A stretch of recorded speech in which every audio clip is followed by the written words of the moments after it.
Predmet ovog video sadržaja jeste ilustracija projektovanja P kontrolera i metode podešavanja polova sistema.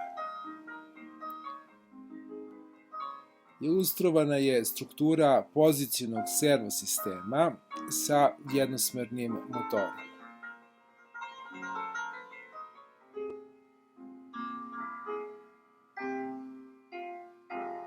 Ovde je ilustrovan karakter odskočnog odziva linearnog sistema u zavisnosti od pozicije polova tog sistema.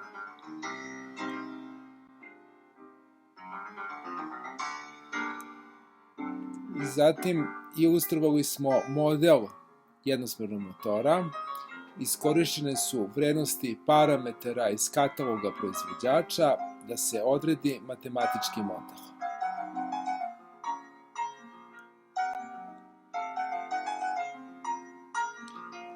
Ovde je ilustrovano dobijanje modela putem jedne od metoda parametarske identifikacije. Parametri modela su procenjeni na osnovu odskočnih odziva jednosmernog motora.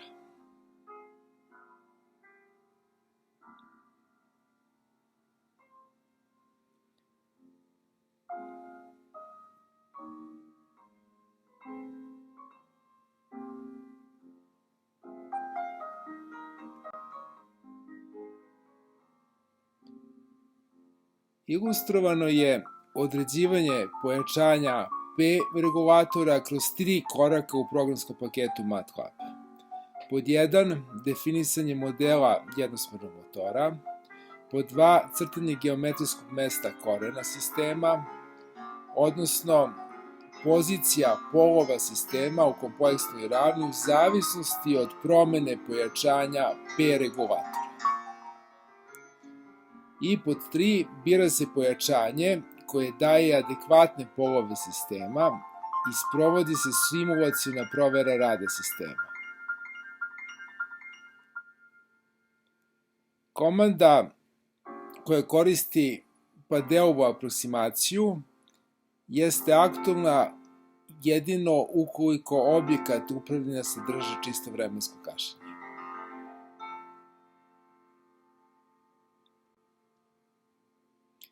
Karakter vremenskih odziva zavisi od polova sistema, odnosno od pojačanja P regulatora u konkretnom slučaju.